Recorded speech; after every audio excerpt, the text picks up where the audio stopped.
Muy bien, buenos días.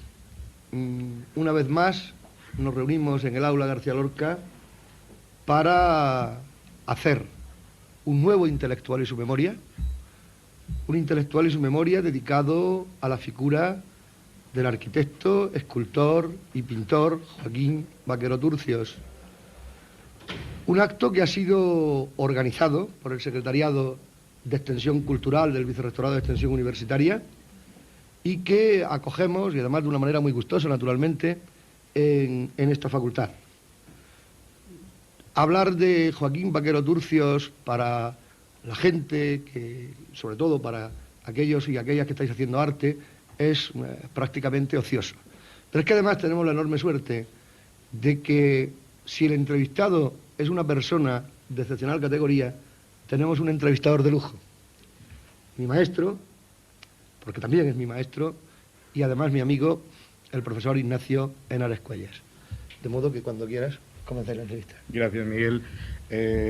Para todos los presentes quiero recordar que lo que se pretende es hacer una grabación para un importante archivo de personalidades contemporáneas relacionadas con las humanidades y la creación. Por tanto, mi labor aquí va a ser la de un medium, una suerte de medium. Además, es una labor perfectamente prescindible, dada la cálida personalidad, la profunda humanidad de Joaquín.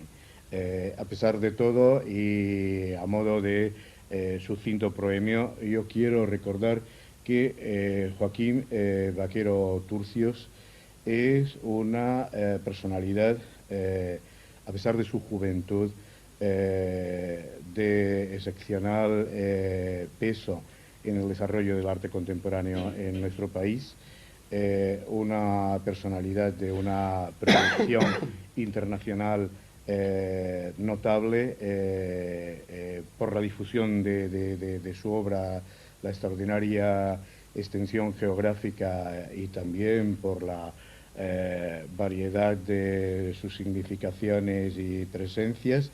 Es un personaje, y esto quiero que se entienda no de una manera anecdótica, que pertenece a una dinastía artística, lo que supone en su caso mucho más que una cuestión genealógica, supone el haber participado de un intenso modelo arte en su formación y en su experiencia inicial, que es muy temprana.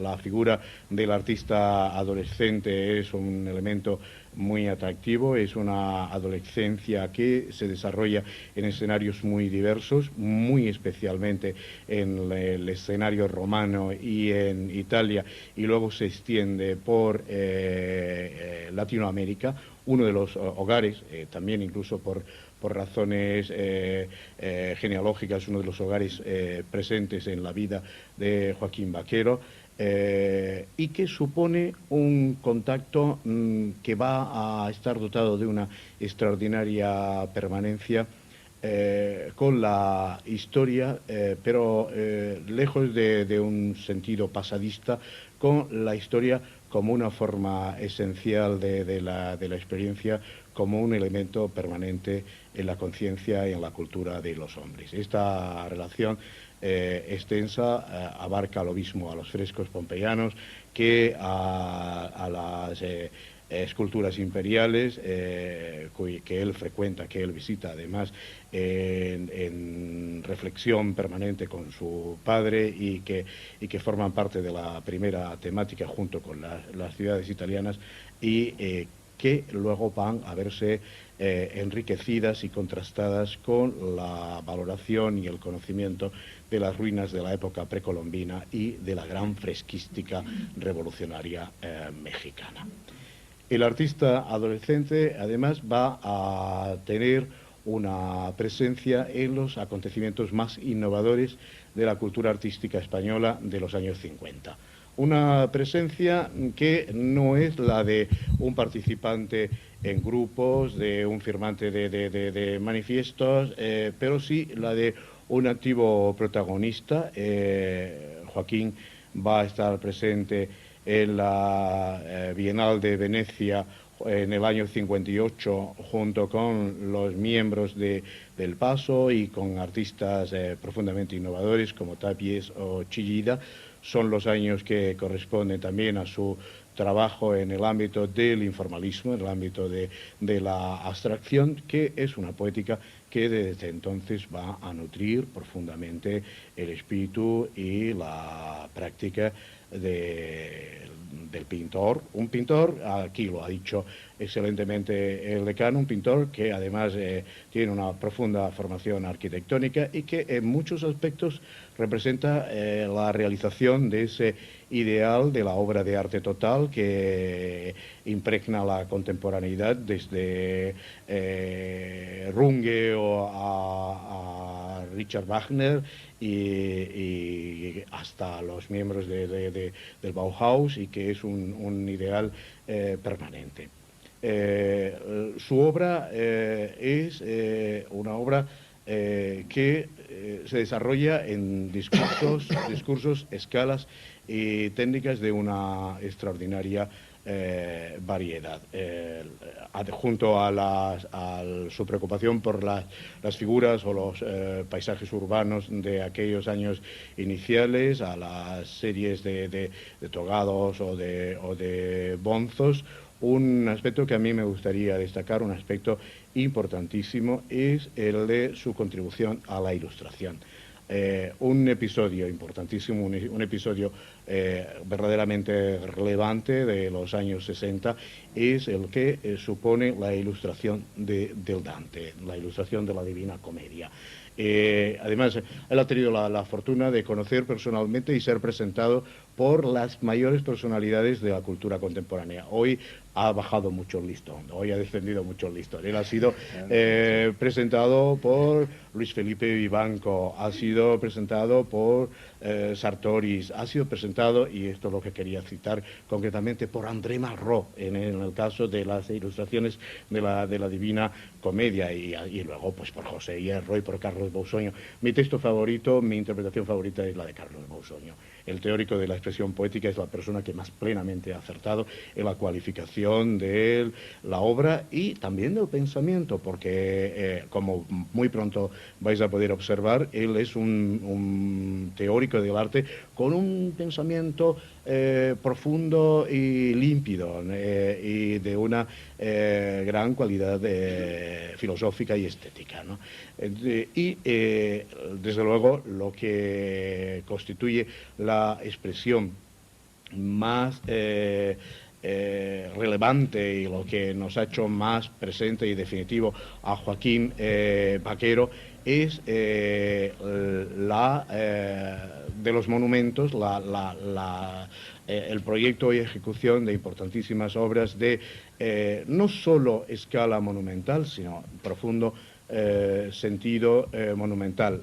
Son hasta el momento la más acabada expresión de ese ideal de la obra total. Monumentos que además están presentes en todas partes, monumentos que uno puede contemplar. Yo los conozco, los he conocido en Santo Domingo y todos los presentes conocen el más central, además el que centra probablemente la historia de la monumentalidad reciente, que es el del conjunto de la Plaza de Colón en Madrid. Yo además recuerdo muy nítidamente, muy perfectamente los términos del debate. Es un monumento que se proyecta en los años, a principios de los años 70 y se inaugura en la transición política, en el inicio de la monarquía restaurada por el rey Juan Carlos, y que culminaba pues una trayectoria que se había iniciado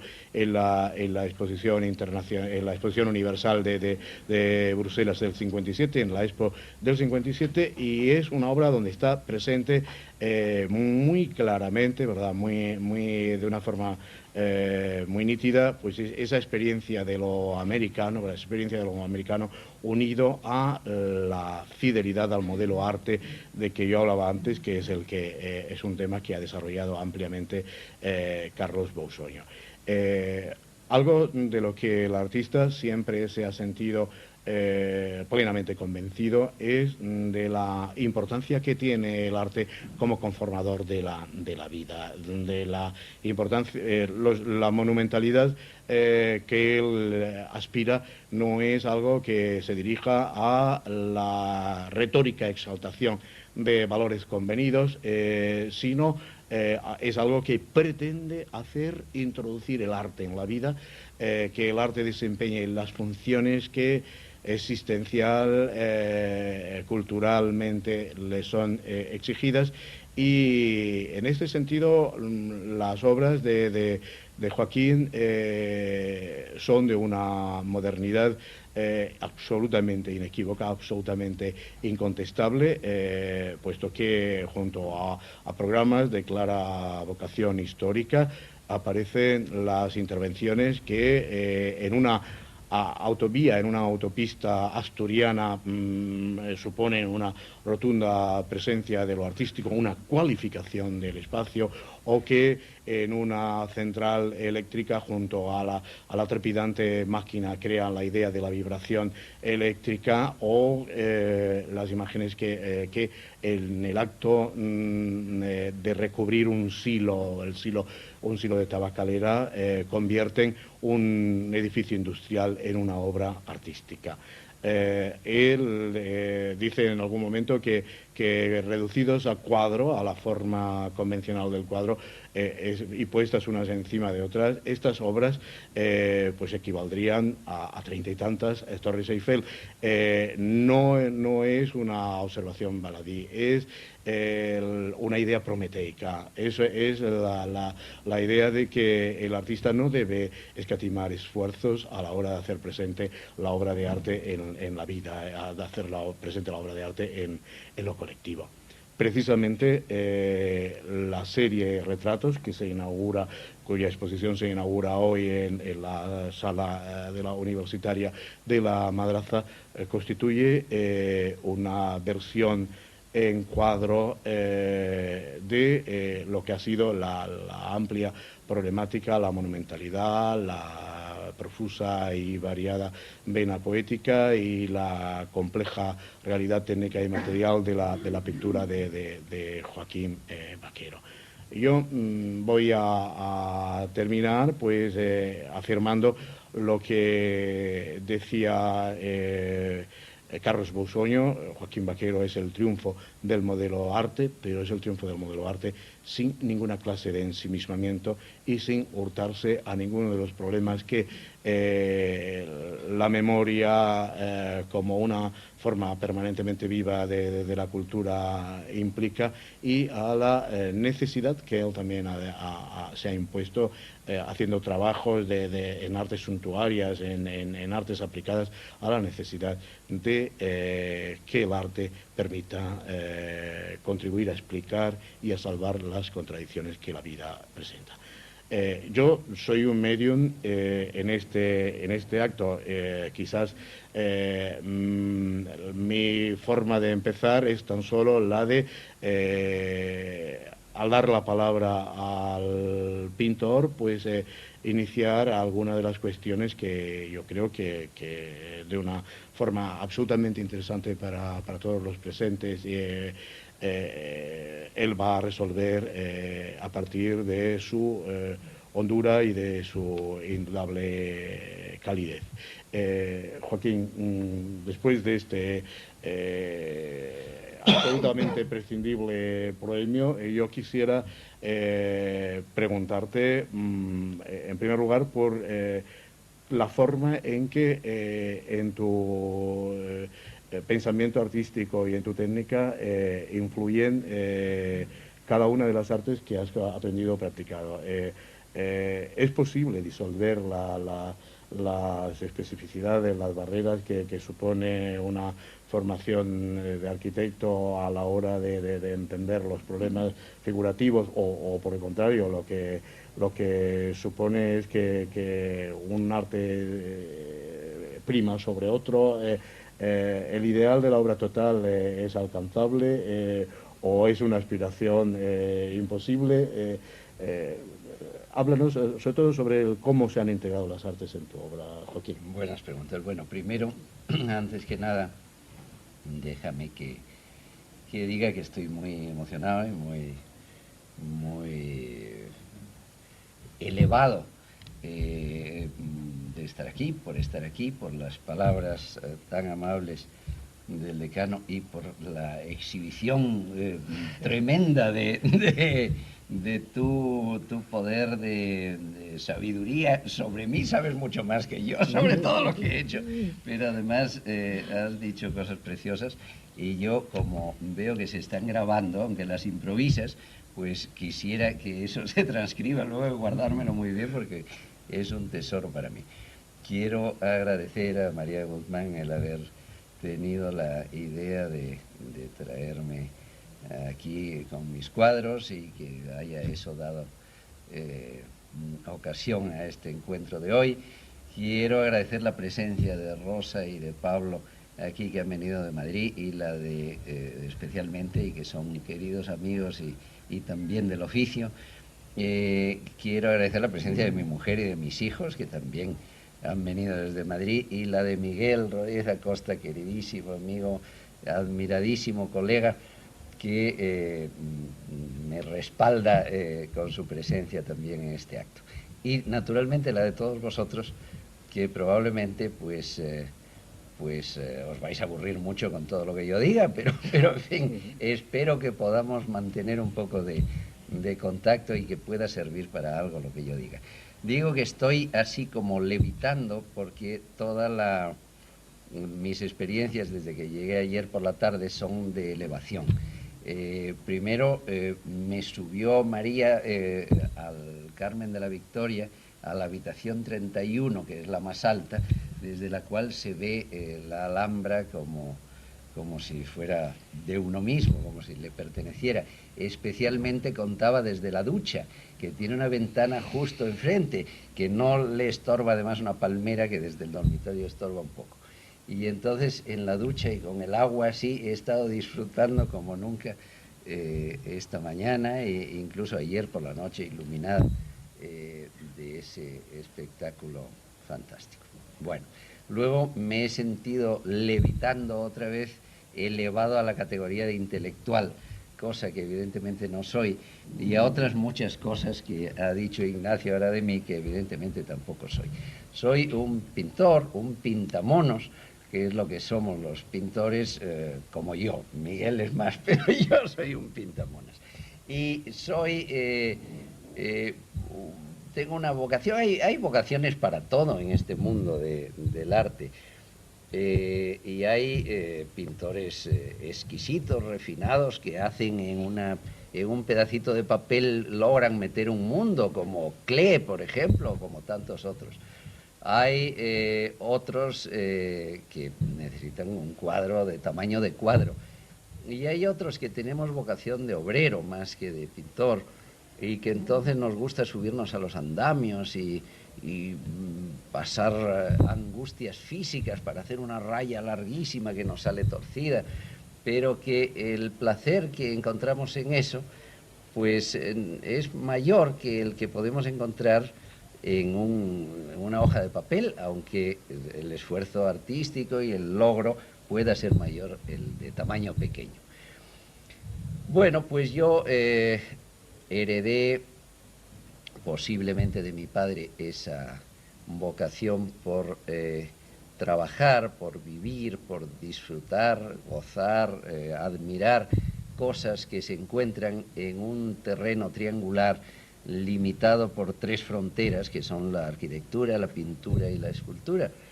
Y las emociones mayores que yo he recibido en esta vida pues son precisamente en obras que participan de esas tres actividades humanas tan distintas y tan parecidas. Entonces, pues las arquitecturas decoradas con murales y con esculturas de la antigüedad o de la modernidad, las pinturas que tienen estructura y carácter arquitectónico o que están ligadas a la arquitectura por su tema o por su manera de ser concebidas. Las esculturas de tamaño gigante o las de pequeño tamaño pero que tienen cualidades arquitectónicas, y todo lo que está entre medias de ellas, es decir, las arquitecturas que por ser ruinas tienden al paisaje, los paisajes que por su estructura especial tienden a la arquitectura, las pinturas que por su textura tienden hacia la escultura o por su tamaño tienden hacia la arquitectura, etcétera, etcétera. Toda esa mezcla de posibilidades, y precisamente yo creo más en esas fronteras que precisamente en el centro de cada actividad es donde yo encuentro mayores estímulos, cosas que más me emocionan a mí ver y cosas que a su vez a mí me gustaría llegar a hacer. E intento hacerlas subiéndome a los andamios, pasándolo mal y tratando de pintar paredes muy grandes, cosa que siempre es una batalla perdida porque es difícil, es más difícil. Si pintar una acuarela así de pequeña es dificilísimo, y ya pintarla en grande es todavía más arduo y más difícil. No digamos meterse con obras que necesita, obras construidas, como llamamos en el argot de la escultura monumental, obras que necesitan ser hechas a base de técnicas y materiales que usa la arquitectura, y naturalmente también con presupuestos públicos y con intervenciones de muchas voluntades y de muchas obligaciones y necesidades y cambios de opinión que no dependen de uno. Entonces eso siempre es una batalla perdida. Es decir, uno sabe ya antes de empezar que va a acabar muy mal la cosa y que uno se arrepentirá de haber empezado. Pero sin embargo uno quiere hacerlo porque es una vocación ciega, irracional. Creo importante levantar esa bandera y decir claramente que la actividad, desde mi humildísimo punto de vista, puede rebatirse, y además se ha dicho de otras maneras y probablemente con más razón, pero yo creo que la actividad pictórica, quizá desde luego más que la arquitectónica, pero quizá más también que la escultórica, es absolutamente irracional. Es una actividad que pertenece sin duda al mundo del espíritu, pero que no pertenece de ningún modo al mundo de la razón. Los problemas que se plantean y las soluciones no son jamás racionales, y cuando intentan serlo, no siempre o casi nunca resuelven el problema. Entonces lo que hacemos, lo hacemos por una compulsión con la cual hemos nacido, y tratamos de buscar una vez y otra solución a un problema que no sabemos muy bien cuál es, y por lo tanto la solución tampoco sabemos muy bien cuál es.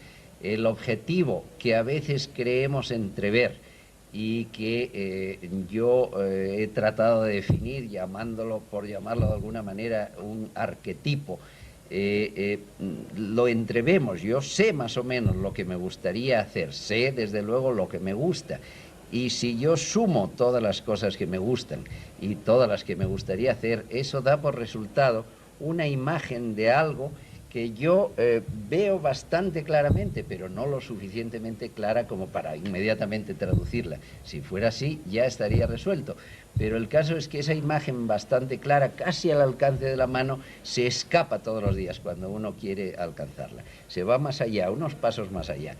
Y el pintar, o el esculpir, o el hacer estas cosas, pues no consiste más que en una persecución a lo largo de toda la vida de un objetivo móvil que es el mismo, pero que no alcanzamos. Si un día lo alcanzásemos, probablemente dejaríamos ese mismo día de pintar, pero nunca lo alcanzamos, y esa es la gloria y la desesperación de este oficio. Pues bien, ¿qué predomina? Es decir, en esa variedad de técnicas, cosa que a mí me parece muy atractiva, aprender a tallar la madera, a pintar al fresco, a hacer aguafuertes, a hacer tapices, a hacer cualquier cosa, pues es una cosa llena de emociones para un pintor, o para un escultor, o para un arquitecto también.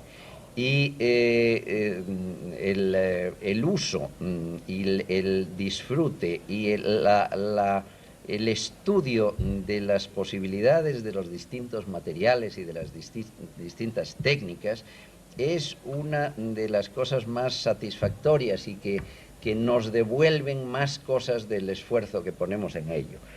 El aprender a utilizar el hierro o el acero inoxidable, el aprender a pintar con una técnica cualquiera, y aprenderlo hasta el fondo y fracasar una vez y otra, y llegar por fin a que aquella técnica y aquel material den de sí todo lo que pueden, canten con su voz todo lo alto y lo fuerte que puedan, es una cosa preciosa y que en arquitectura, por ejemplo, pues es perfectamente clara, es decir, hacer una estructura metálica o hacer un muro de cortina, pues es muy difícil, pero llegarlo a hacer bien y que aquello diga todo lo que tiene que decir, o que un muro de ladrillo diga todo lo que tiene que decir, o otro de piedra, es completamente distinto. Hay que aprender muchas cosas y hay que llegar a entenderlo hasta el fondo. Pero cuando se entiende, es fantástico. Pues igual pasa pintando al temple, o a la acuarela, o al fresco, etcétera, etcétera, etcétera. ¿Qué técnicas son o qué líneas son? Pues creo haberlo ya dicho, es decir, precisamente en la unión de unas con otras donde suelen saltar las chispas, donde suele producirse el descubrimiento de caminos nuevos que son siempre lo más emocionante.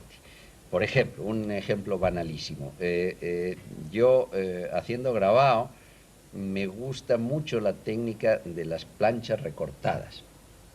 Es decir, recortar una plancha con unas tijeras especiales que hay y después entintarla, componer esas cosas y hacer un grabado que es una especie de monotipo. A veces están trabajadas con ácido también esas piezas, pero en fin, básicamente es un monotipo. Pues bien, yo un día haciendo eso, haciendo una serie de grabados sobre temas de Pompeya sublimados.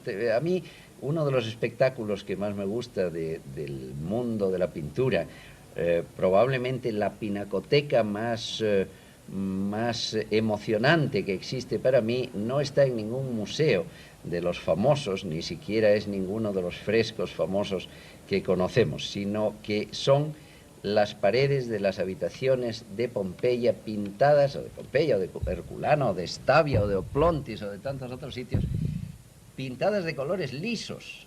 A veces no es más que un zócalo negro y un muro amarillo, a veces es un muro verde oscuro con una raya negra o gris o blanca o lo que sea.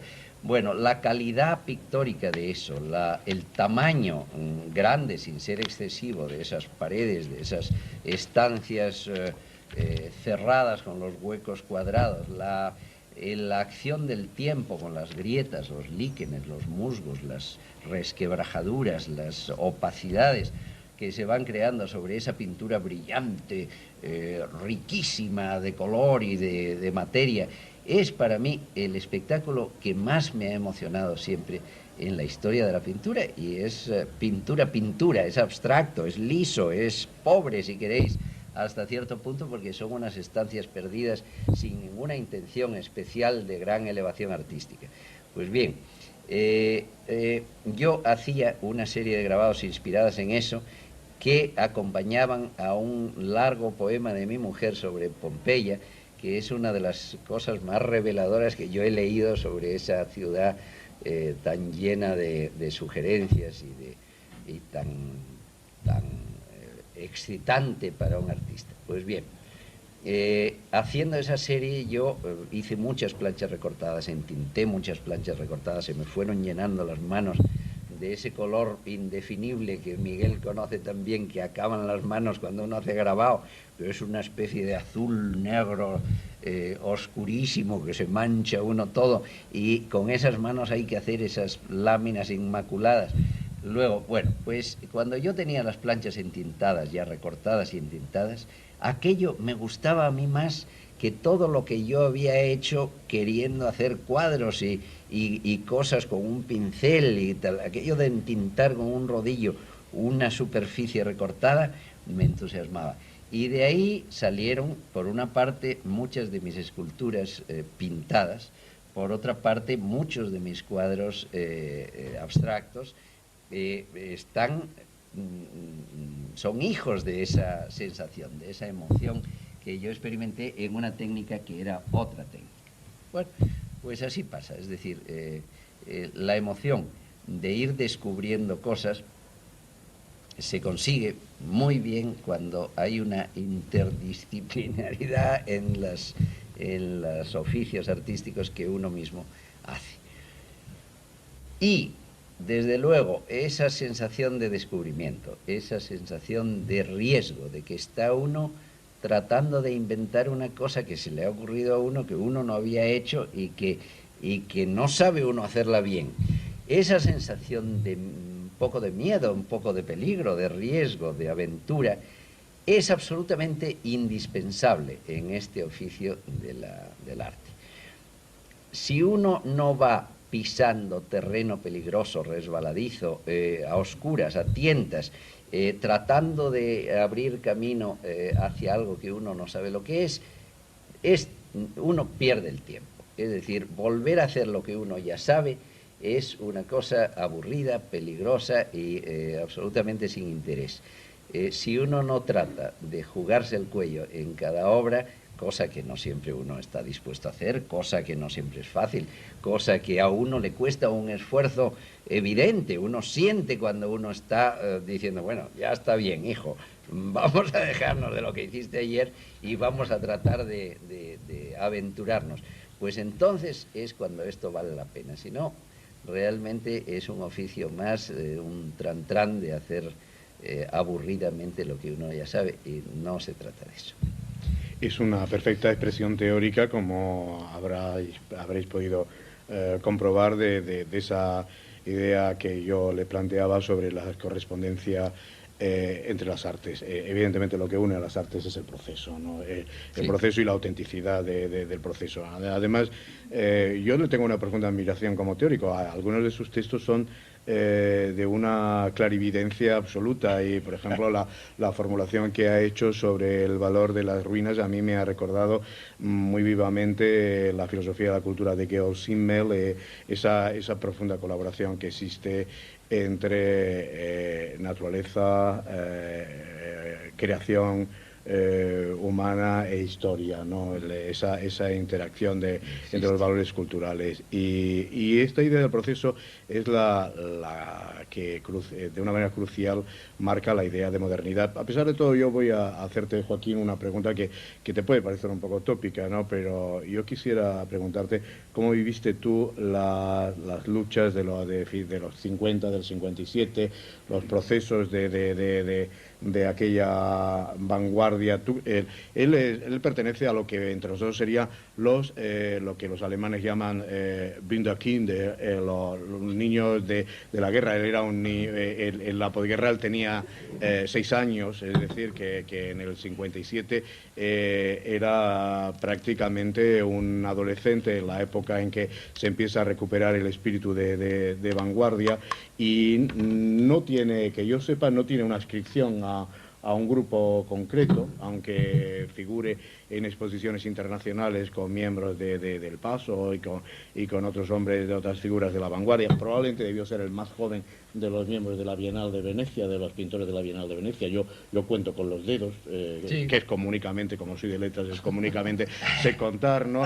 Y entonces debió de ser el más joven. Entonces a mí me gustaría saber cuál es su percepción de aquellos hechos, también lo que significó la abstracción en ese momento como el norte poético, el horizonte poético, y cuál es la permanencia, lo que caducó y lo que permanece del espíritu de finales de los 50.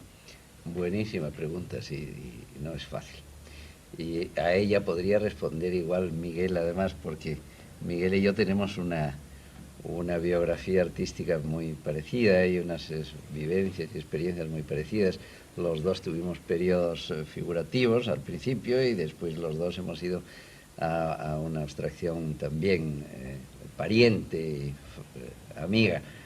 Y bueno, pues sí, aquellos años fueron muy, muy importantes. Yo tenía 17 años cuando, recién acabada la reválida, me fui a Roma siguiendo a mi padre, que iba a la Academia Española de Bellas Artes en Roma como subdirector primero y luego en un periodo corto como director.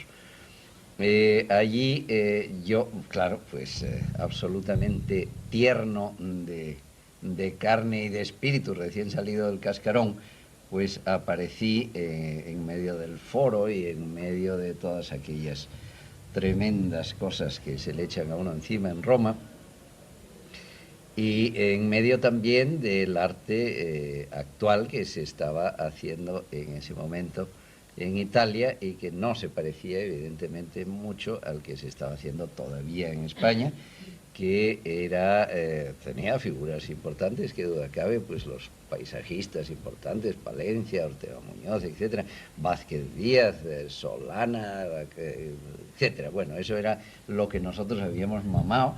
Y yo pues conocí mucho a Vázquez Díaz, que vivía muy cerca de nuestra casa, era muy amigo de mi padre, y acostumbrábamos a hacer un paseo por la calle de María de Molina en Madrid, y yo llevaba un cuadernito a enseñarle a Vázquez Díaz, que con su generosidad y sus fuegos artificiales de simpatía y de cosas, pues unas veces le gustaban y otras veces no le gustaban, y me decía, chiquillo, eso no está bien, no sé qué. Y bueno, pues era el mundo aquel. Y de repente, pues evidentemente en Italia, pues la cosa estaba mucho más adelante y había pintores tanto figurativos como abstractos que tenían pues otra posición. Estaba, por ejemplo, Guttuso, el gran pintor expresionista, figurativo, realista social, comunista, lleno de lucha social y de garra en su pintura. Era un pintor que podía ser muy malo a veces y formidable otras veces, un extraordinario dibujante. El color lo usaba un poco más como relleno de un dibujo fuertísimo que como color en sí. A veces las cosas, yo no sé si estás tú de acuerdo, pero en general pues a mí me hace ese efecto.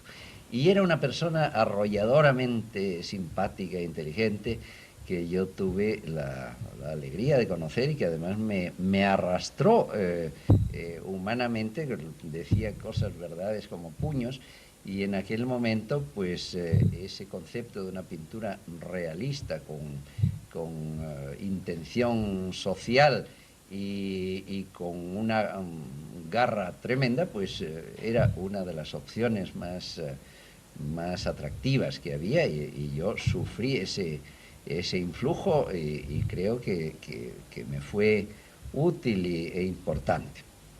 Luego había pintores abstractos extraordinarios en ese momento en Italia. Estaba, por ejemplo, pues Afro, estaba Capogrossi, por ejemplo, que a los dos también los conocí. Fui más amigo de Capogrossi y también considero que son dos grandes pintores y que me influyeron mucho en mi manera de pensar más que de pintar. El escultor Consagra, por ejemplo, Marino Marini, en fin, otros muchísimos. En Italia había una floración extraordinaria de artistas y yo tuve la suerte pues de conocer a De Chirico, por ejemplo, y de ir muchas veces a tomar el té a casa de Chirico, donde se reunía una fauna muy rara, unas viejas principesas y marquesas romanas con sombreros y velos y tal, y artistas jóvenes que íbamos allí a admirar al viejo Santón, que en ese momento estaba pintando unas cosas horribles, pero que era y sigue siendo uno de los más grandes pintores que ha dado la historia de la pintura en su momento.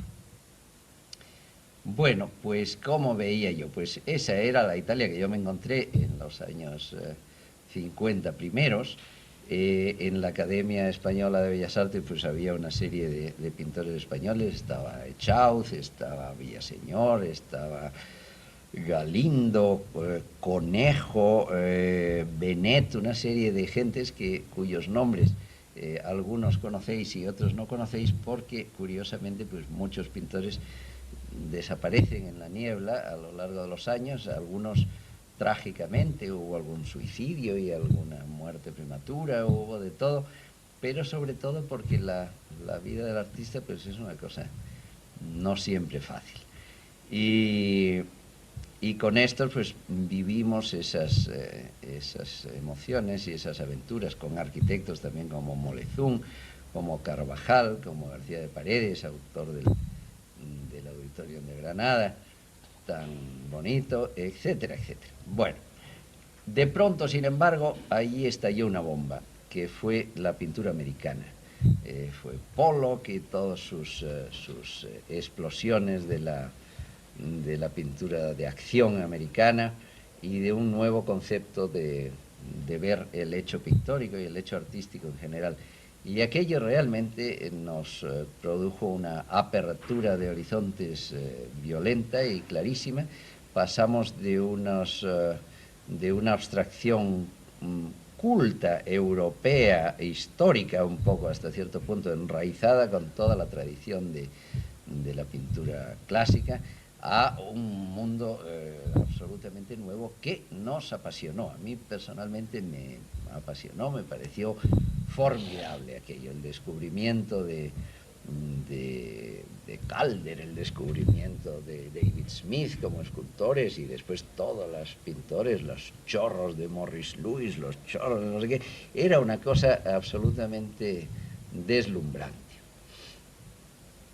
Yo lo conocí en Italia, después, pocos años después, lo conocí en América, conocí a algunos de los personajes y creo que fue y que sigue siendo uno de los hitos del arte de nuestro siglo y un ejemplo de valor, de valentía, de revelación de un mundo nuevo. Naturalmente ningún mundo es nuevo, eso es aparte. Ellos a su vez pues habían salido desde Matisse hasta Duchamp, pasando por todo lo que se quiera, pero los resultados estaban ahí sobre la mesa y los resultados eran fantásticos, limpios, nuevos, distintos. Y ahí pues seguimos también mezclando Roma con Santiago, pues seguimos adelante como pudimos. Bueno, pues básicamente los años 50 fueron esos para mí. Yo al final de los años 50, efectivamente con muy pocos años, creo que tenía 19, expuse ya en la Bienal de Venecia, una vez anterior a esa que tú dices, que ya tenía más años, y después pues expuse con los del Paso y con Manolo Rivera, que llevaba sus primeras telas metálicas en ese momento, todavía así con cierto miedo, decía él, no, es que se ha empeñado Luis González Robles que traiga estas cosas, yo no me atrevo mucho, ¿verdad? Así los alambres torcidos todavía. Fueron un gran éxito, como era lógico, porque era una cosa formidable y ya se ha visto lo que dio de sí. Y estaba Sempere con unos relieves muy primitivos también, con luces que se encendían y se apagaban y no funcionaba la luz y en fin, todos éramos unos niños pequeños más o menos que hacíamos lo que podíamos. Lo que pasa es que ellos podían mucho más que yo y eran formidables y había allí gente estupenda. Y después también, hablando de más granadinos, conocí mucho en Nueva York a Guerrero antes de que Guerrero viniera a España y se hiciera español de nuevo. Y estuve mucho en su casa de Nueva York con su mujer Rosanne, hablando de España y animándole a venir a España. Y cuando él vino por primera vez a España, se hospedó en mi estudio de la calle de Bretón de los Herreros y de ahí empezó ya su aventura de aquí. En fin, he tenido la suerte de conocer a mucha gente. En los años 50 conocí a Picasso, por ejemplo, en su casa. Y ahora, no sé si habéis visto la película de Picasso, esa de Sobrevivir a Picasso, pero os recomiendo que la veáis porque es una película hecha con seriedad, con ánimo de de cumplir con la historia, con hacer las cosas bien. Y en fin, pues Hopkins no es Picasso ni tiene sus ojos, pero la película es buena. Y yo le conocí a Picasso justo en el momento que vive en la película, en el momento de los años 50 en que rompe con su musa y pasa a Jacqueline Roch, la última de sus mujeres. Y en ese momento que yo le vi, pues estaba pasando eso. El conocer a los artistas que uno adora, admira infinitamente, pues es algo muy revelador y muy útil, yo creo, porque confirma a uno así por la piel cosas que uno intuía y en cambio desecha uno otras impresiones que eran falsas. Y así me ha sucedido pues conociendo a Henry Moore o conociendo a Picasso o a otros muchos, y creo que es una cosa interesantísima y que por poco que uno recibe no mucho. Es como conocer los paisajes que han pintado los grandes artistas. Cuando uno va y ve los paisajes que pintó Van Gogh, por ejemplo, comprende uno mucho mejor a Van Gogh porque está allí el sol igual que lo pintó y están las nubes igual y los toldos de las calles y le parece a uno entenderlo. Esa es una de las cosas curiosas que tiene el oficio del arte, que realmente es muy revelador el tocar con la mano, ya sea el artista o ya sea las cosas que él vivió y que pintó. Bueno, irracional todo. No, lo que es verdaderamente importante es esa experiencia internacional y esos contactos en la vida y en la obra de Joaquín, porque no es solo Picasso. A mí me conmueve el que hayas podido conocer a Kokoschka, Siqueiros y alguien por el que yo siento una profunda devoción. No sé si tendrás algún recuerdo, a León Felipe, que lo encontraste en México y efectivamente. Que me hables un poco de la experiencia mexicana en ese momento. México, y ahora hablábamos con Pablo de México. México, pues claro, es un sitio donde todo español tiene que ir, porque es una parte de España muy importante. Y además porque hay muchos españoles muy importantes, siempre los ha habido y los sigue habiendo, pero sobre todo en ese momento. En los años finales de los 50, principios de los 60, a caballo entre el 59 y el 60, yo viví un año en México, en el que me dediqué a ver México y a conocer las ruinas precolombinas. Yo tengo una pasión mía y heredada y que ahora he logrado transmitir también a mi hijo Juan, que está aquí, que ha estado durmiendo encima de las pirámides de Tikal y de todo eso este verano pasado. Y yo tengo pasión por lo maya y en general por las cosas precolombinas. Entonces pues disfruté mucho viendo aquello, pasé muchas aventuras, estuve en la cárcel en Oaxaca, que me decía ahora Pablo lo bonito que es por un accidente de tráfico del que no tenía culpa, pero que yo pensé que acababa mis días en aquella cárcel y logré salir por recomendación de un señor español muy caballeroso que era el representante del seguro del coche, y era un señor vestido de blanco, inmaculado de hilo, español exiliado, que me acogió en sus brazos y me sacó momentáneamente de la cárcel y me dijo, bueno, usted tiene dinero. Y yo le dije, hombre, ¿cuánto? Porque, ¿para qué? Y dice, no, es que hay que darle la mordida al juez, porque si no, no va a salir usted nunca de aquí. Pero, hombre, por Dios, pero yo no tengo dinero para dar una mordida al juez. Pero bueno, pero algún dinero tendrá. Hombre, sí, tengo algún dinero. No sé, empecé a mirar para pagar el hotel y esas cosas. Y dice, no, pero si basta, no me acuerdo cuánto era, pero supongamos que eran 2.500 pesetas o algo así. Y bueno, pero yo le dije, pero me fusila en el patio de la cárcel instantáneamente si yo pretendo darle esto. Que no, vamos allá. Entonces subimos una escalera de piedra así muy grande, entramos en el despacho del juez, con unos bigotones y una bandera mexicana y una pistola puesta por allí, esas cosas de las películas. Y entonces, pues, no, mire, señor juez, que traigo aquí a este señor que tuvo un accidente. Y él me había instruido que yo fuese empujando el sobre con la cosa así a medida que tal. Y entonces yo iba empujando y nunca he pasado más miedo en mi vida. Iba empujando y mirando a los bigotes fijo, mientras empujaba. Y cuando pasamos el centro de la mesa, como si fuera la red del campo de tenis, hizo ¡pam! ¡Pum! Lo metió en el cajón, me dio las llaves del coche y dijo buenos días. Y desaparecí. Bueno.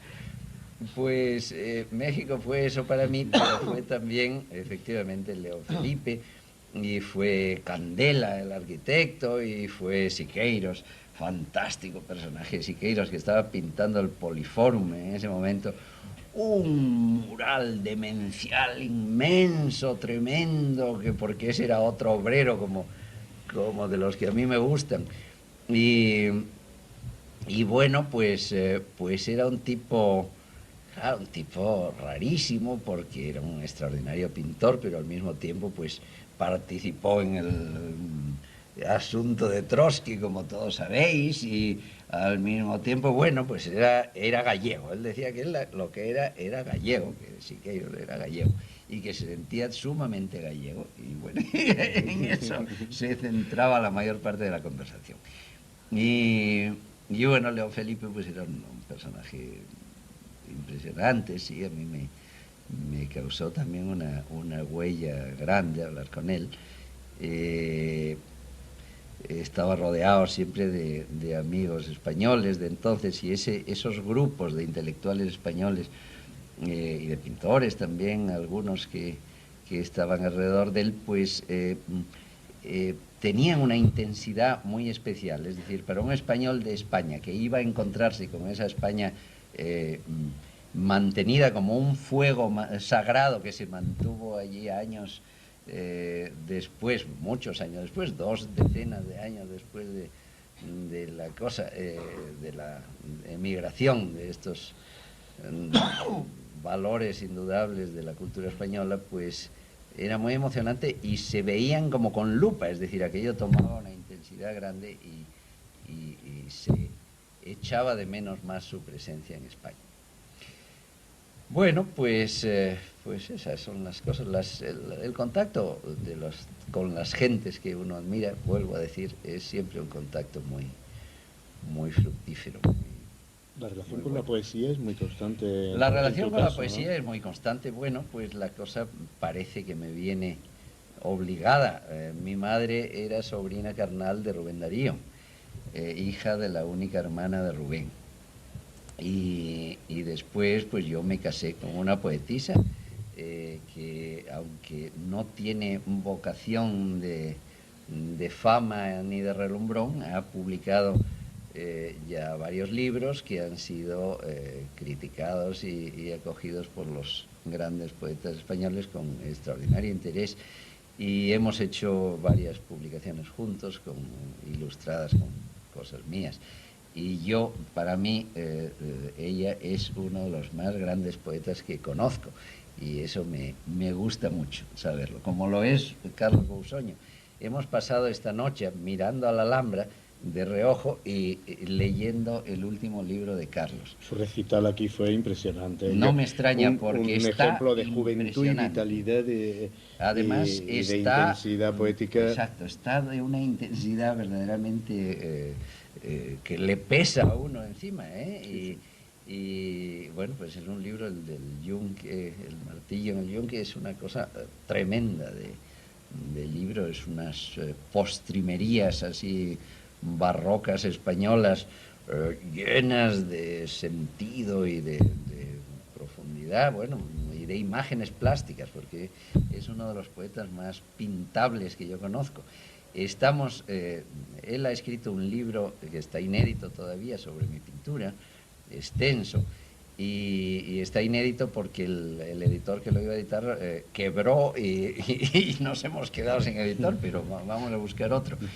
Y yo le estoy haciendo un retrato eterno que, como el de Picasso, de Gertrude Stein, no se acaba nunca, y entonces pues nos divertimos mucho con esos temas. Y es un gran amigo y es un gran poeta. Y sí, yo empecé la serie de retratos que que expongo aquí, de la cual pues hablaré 2 palabras para explicar lo que es.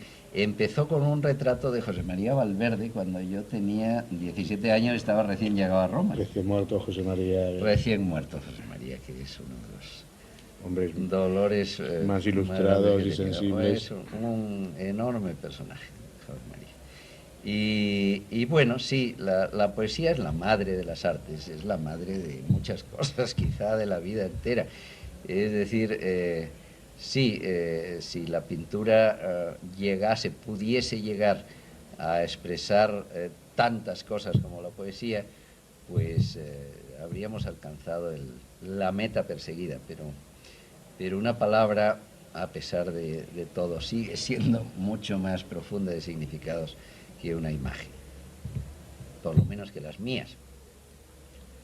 ¿Qué piensas de la posmodernidad y cuándo empieza la posmodernidad? ¿Cómo son probablemente la posmodernidad antes de tener pues su versión propagandística y el momento en que se inicia la defensa del pensamiento débil, se declara clausurada y concluida la vanguardia, dictamina el eclecticismo, en fin, lo que viene a ocurrir en los años 80, lo que era la revisión de la modernidad se había iniciado en los 60 y 70, en realidad. Un manierismo cerrado, absoluto, y nos autoalimentamos de nosotros mismos. Es una autofagia del arte de este siglo absolutamente masiva y un poco cansada ya, pero en eso estamos y eso ha dado fruto, el manierismo y la autofagia ha dado probablemente origen a los momentos, no sé si mejores, pero sí desde luego más intensos y más misteriosos y más cargados de ese significado del arte. A mí me gusta muchísimo lo arcaico siempre, pero me fascina también el manierismo, y entonces pues esto es un episodio manierista más de tantos que ha habido en la arquitectura, por ejemplo, donde la cosa se hizo más evidente, quizá plásticamente más evidente, con lados más ridículos y más interesantes a la vez, ha dado unos frutos efímeros interesantísimos, algunos absolutamente fútiles y sin importancia otros, pero indudablemente ahí ha quedado un aroma, un perfume que, como tú dices muy bien, había nacido antes y seguirá existiendo después. Y en el fondo, pues volviendo a la arquitectura, el paso de gente como Philip Johnson, por ejemplo, uno de los gigantes de la arquitectura moderna, que empezó con el expresionismo alemán, que siguió colaborando con Mies van der Rohe en el estilo internacional y en esa arquitectura que parecía del futuro, de los grandes rascacielos serenos, limpios, armónicos, tal, que de repente fue el promotor del posmoderno en la arquitectura, que luego ha sido el promotor del deconstructivismo.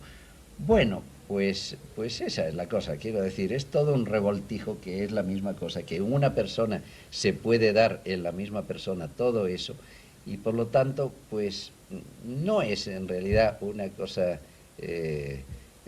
puntual, sino es un momento del río ese en el que no se puede bañarse uno dos veces, pero porque va cambiando, pero que en realidad sigue siendo el mismo río.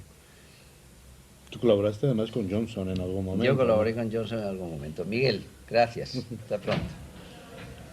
Colaboré con Johnson. Johnson es un personaje extraordinariamente simpático, inteligente, vivo, pequeñito, ancianísimo, tiene 90 y tantos años ahora, pero está como un resorte de la cabeza y del cuerpo. Y recuerdo siempre, así con particular emoción, verle sobre unos planos enormes donde aparecía un monumento que yo tenía que hacer para una cosa suya, verle a gatas andando por encima de los planos con un lápiz, con una excitación como si fuera un niño. Y de eso pasaba a cogerme de la mano y llevarme corriendo por un pasillo a ver una maqueta de una cosa deconstructiva que estaba haciendo en ese momento y que era un disparate total. Él, que tenía atrás de sí, claro, una historia ya con muchos capítulos que todos ellos van a quedar en la historia de la arquitectura. Y sin embargo, pues estaba inventando de nuevo un disparate, que era un disparate y sigue siendo todos los apoyos torcidos. Y entonces me decía, no, es que vuelvo a los inicios de mi juventud, cuando yo trataba de hacer la Angst-Architektur, la arquitectura del miedo. Él vivió en Alemania y estudió en Alemania, por eso de ahí también sus contactos con Mies van der Rohe, y era el expresionismo, la arquitectura del miedo, pues y esas paredes que se vienen encima, esas cosas de los expresionistas alemanes, ¿no? ¿Qué era eso? Háblanos de tu poética monumental, o sea, del monumento. Además, en tu trayectoria hay monumentos de muy varias significación, e incluso los hay de claro continente historicista y los hay abstractos, puramente abstractos, en los sí, claro. Lo que prima es la materialidad y la realidad técnica.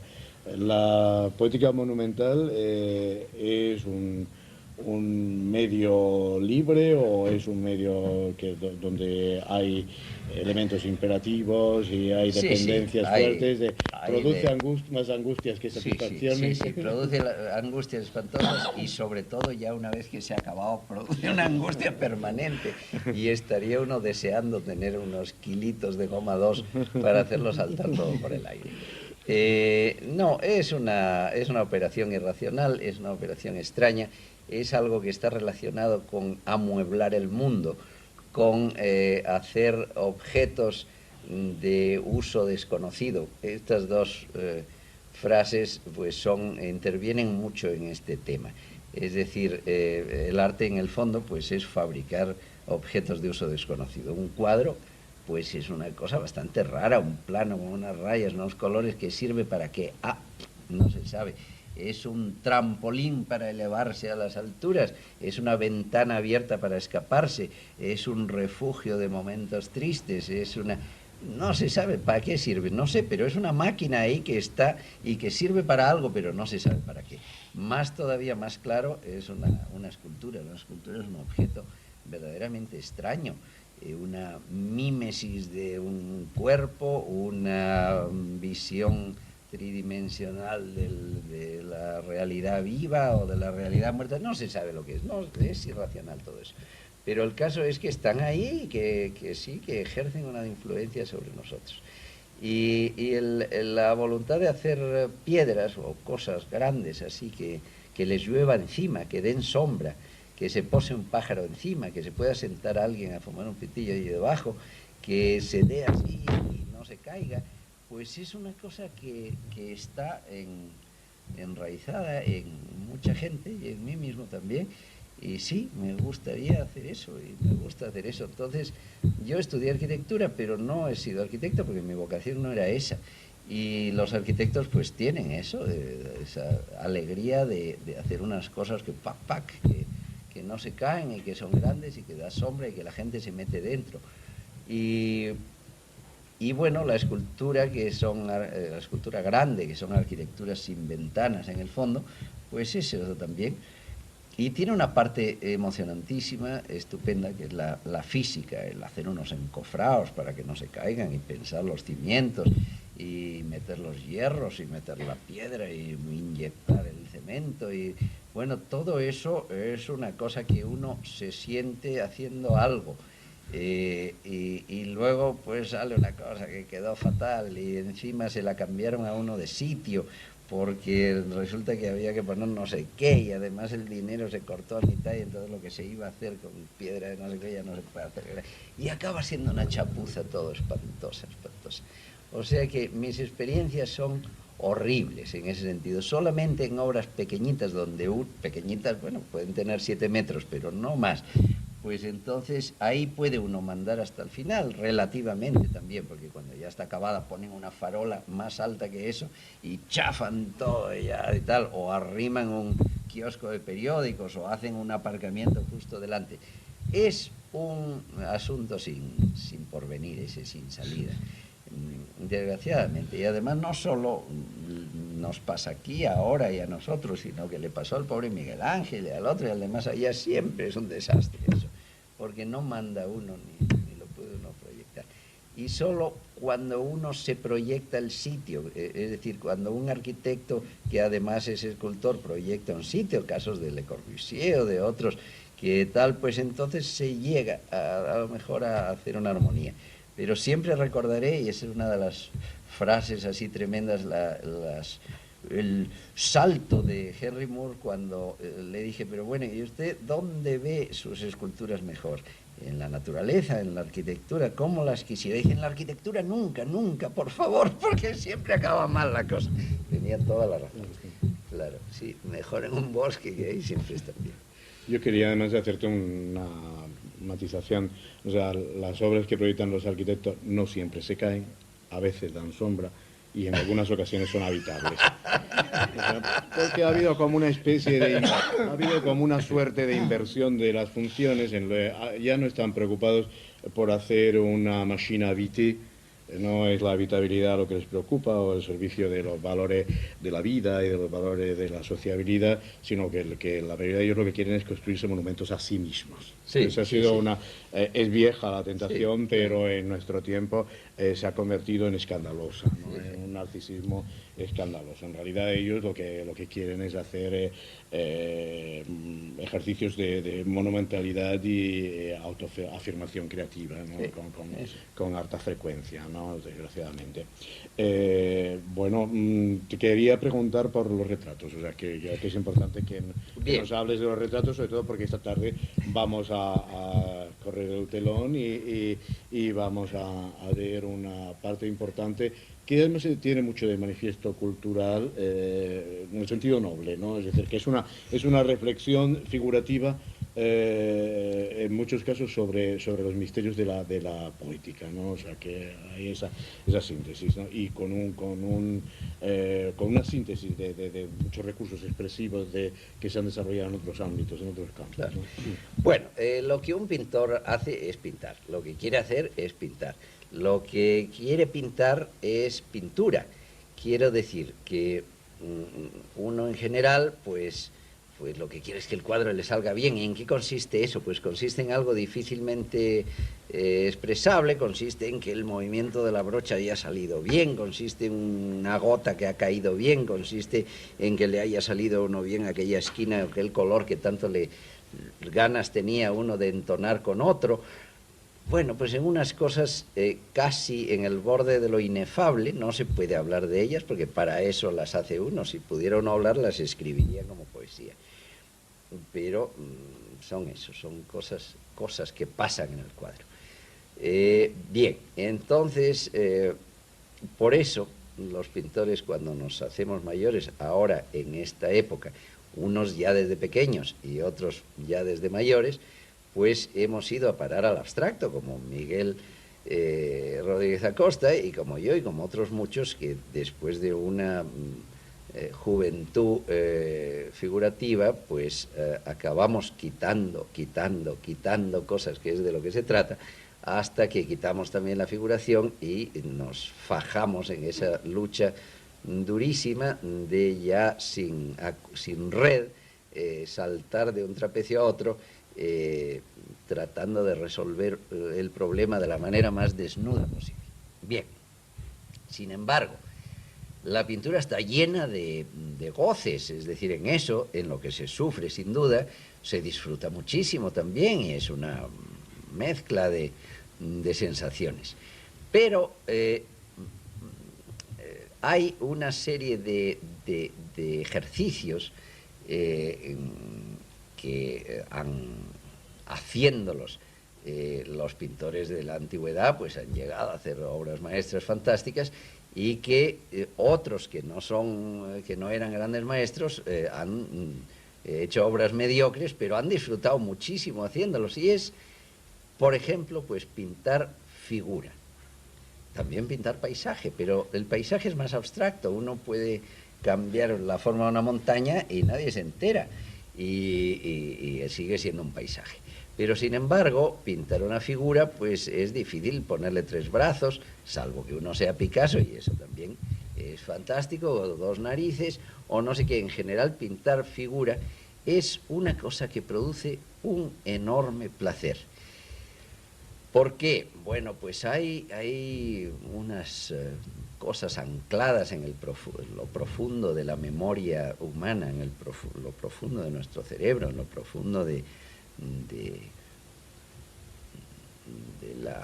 la carga imaginaria, imaginera que llevamos dentro, que es la figura humana. Nosotros, pues, a través de ver gentes y de ver cuerpos humanos y de amarlos o convivir con ellos o lo que sea, pues tenemos un pozo de imágenes y un pozo de armonía del cuerpo humano. Es la idea platónica del cuerpo humano, pues está indudablemente en nosotros mismos, y ahí la belleza del cuerpo y la fealdad del cuerpo y la expresión del cuerpo, etcétera, etcétera. Bueno, pues eso no es un ejercicio estrictamente pictórico, ni siquiera estrictamente escultórico, pero puede serlo. Es decir, el tema figura humana, pues es un ejercicio que podría ser abstracto, pero que es figurativo y es figura humana, y entonces en lo que tiene de regodeo acerca de unas formas, o de transformación o de sublimación de unas formas que conocemos perfectamente, que las llevamos puestas, las tenemos en nosotros mismos, pero que las llevamos puestas en nuestra memoria, puestas en nuestra memoria colectiva. Bueno, pues ese ejercicio es muy placentero. Es decir, que pintar un desnudo, pues es una cosa estupenda, divertidísima, pero pintar cualquier cosa, un grupo de figuras, no sé qué, pues siempre es una cosa llena de interés, en la que uno se regodea, y si uno tiene afición por el dibujo, pues entonces se regodea uno más. Y el luchar porque la línea de la espalda esté bien dibujada, y que el brazo y la mano, esas manos que tanto trabajo nos cuestan y que a veces salen estupendamente, y a pesar de eso, a pesar de que les salgan estupendamente, muchas veces los pintores las escabullen por no hacerlas, porque son difíciles y tremendas. Y os pongo un ejemplo trágico: Velázquez, por ejemplo. Velázquez, que indudablemente es uno de los más grandes pintores que han nacido, sin embargo, y que ha pintado unas manos prodigiosas, sin embargo, escabulló siempre que pudo el pintar manos y el pintar pies. Y si vosotros veis o analizáis cuadros simplísimos como la Venus, por ejemplo, la Venus del espejo de Velázquez, tiene 2 personajes, un angelito y la señora que está acostada. Pues bien, eso daría lógicamente 4 manos y 4 pies. Pues se las ha agenciado el bueno de don Diego para no pintar ninguno de los 8 elementos que podía pintar, y los esconde como puede, donde puede. Y si os ponéis a analizar los cuadros de Velázquez, las lanzas, por ejemplo, o cualquier otro, es notable los esfuerzos que hace por escabullir manos y pies. Y era quien mejor las ha pintado de este mundo, o sea que, ¿cómo será para los demás? Bueno, pues los demás a veces nos metemos y nos salen mal o nos salen bien, pero produce, cuando tiene uno tiempo y ganas, produce gran placer el dibujar figuras. Pero otra cosa es la cabeza humana, el retrato, es algo que abre de pronto una especie de pequeño abismo en el cual uno pierde pie. Quiero decir, trato de explicarlo en el catálogo, pero nunca está demasiado claro lo que uno dice, porque ni siquiera está claro para uno mismo.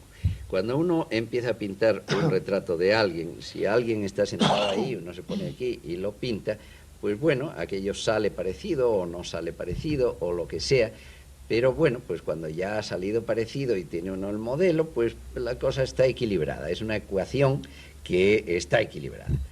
Pero cuando uno pinta un retrato de memoria de alguien que se ha muerto, que alguien que uno pinta a través de un retrato de Velázquez o de otro, o de una fotografía antigua, o de un grabado antiguo, o simplemente inventándolo de memoria, se produce entonces un hecho curioso, y es que uno tiene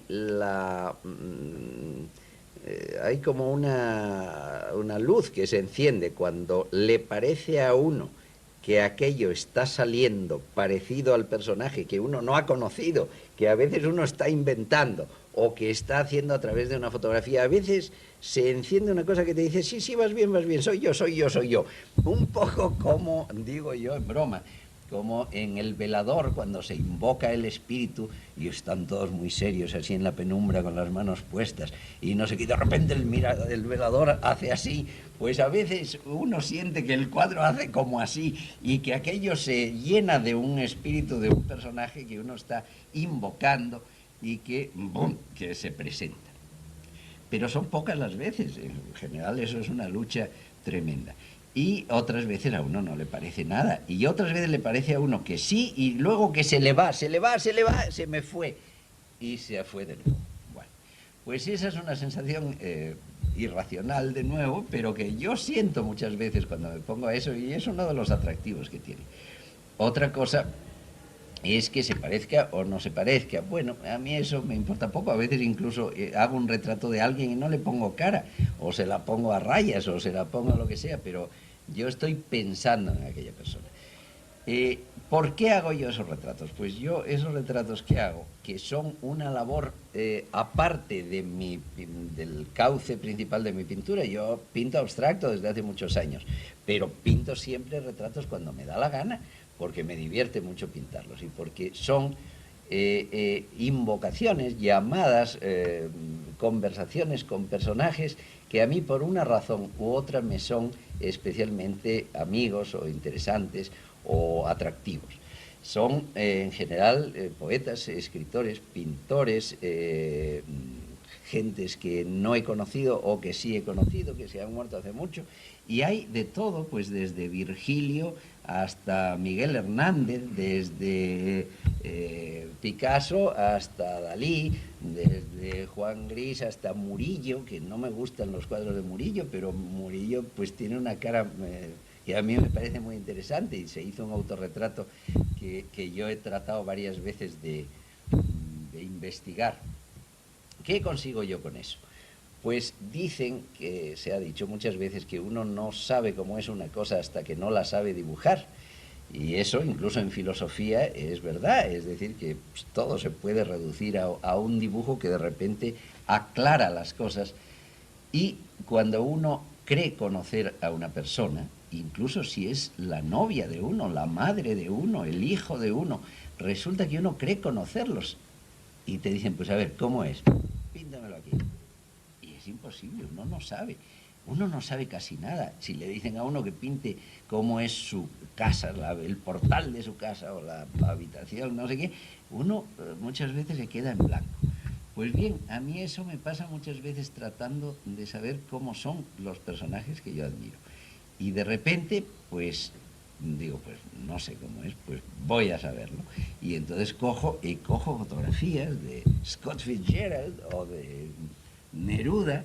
Algunos los he conocido de verdad y luego se han muerto, otros no los he conocido nunca, pero resulta que cuando uno se pone a ver la nariz de Erasmo, cómo era, y el coco de Erasmo parece que tenía un gran complejo porque tenía la cabeza aplastada por detrás y la cabeza un poco de pepino, y entonces llevaba siempre un gorrete con el que aparece retratado por Holbein y por otros.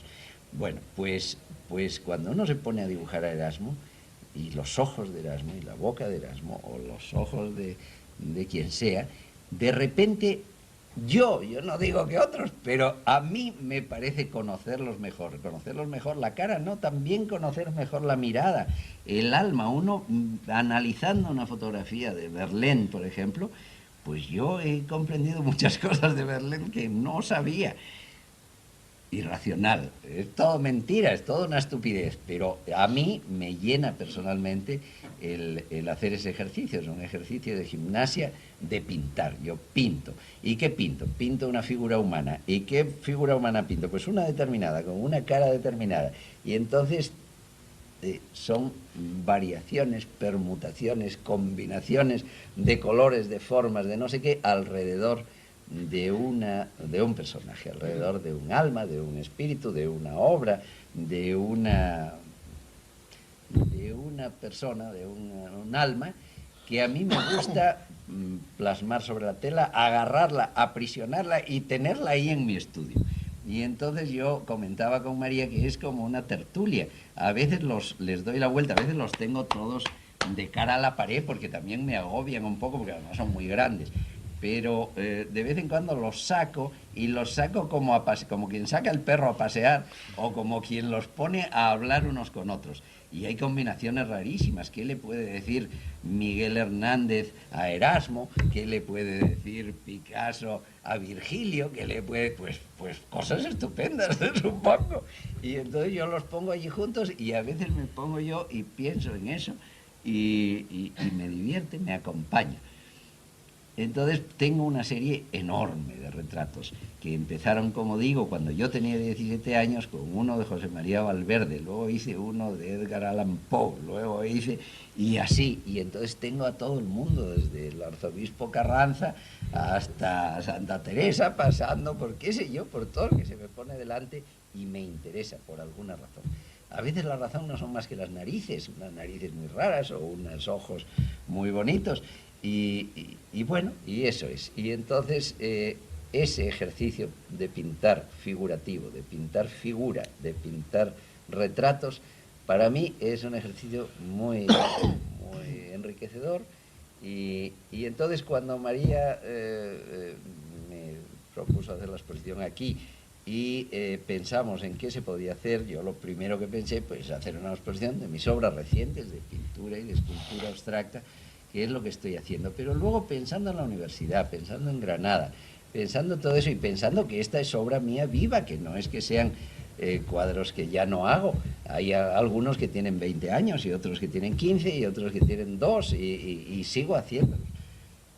Pensé que era más apropiado el traer a esa serie de amigos, a esa tertulia, a que hablasen en la madraza de sus cosas. Y ahí están. Ayer los colgamos y no sabíamos si poner a Rubén Darío al lado de Neruda o al otro al lado de no sé qué, o a Manolete al lado de Jorge Manrique. Y así han quedado como hemos podido y ahí os recibirán para que charléis con ellos. Y perdonad que me he alargado mucho, es un rollo todo esto, pero cuando le dan a uno una cuerda tan amable es un privilegio y un placer, pues da gusto. porque además eres un comunicador fantástico. No, ¿Sigues enseñando? No en este momento de manera regular, pero sí doy todas las conferencias que puedo porque me divierto. Pero en Bellas Artes no en Bellas Artes lo dejé porque me absorbía tanto. A finales de los 80 me entusiasmó tanto, me absorbió tanto que llegó un momento que yo dije, bueno, yo no puedo dedicarme a esto solamente, entonces o me voy a pintar monos o no sé todos nosotros cuando sufrimos la afección de la personalidad docente, de la docencia, la pasión docente, al final tenemos dos personas, el vulgar y el enseñante. Claro, es una práctica muy claro. No sabía si habéis continuado, pero efectivamente es una reflexión justa y objetiva, ¿no? Es muy exigente. Bueno, pues creo que nos has honrado y además nos has proporcionado un placer absolutamente inefable, ¿no? Y creo que hemos cubierto muy satisfactoria y de una manera muy elevada la pretensión de incorporarte a nuestra memoria también, ¿no? Muchas gracias, Ignacio. Gracias a todos.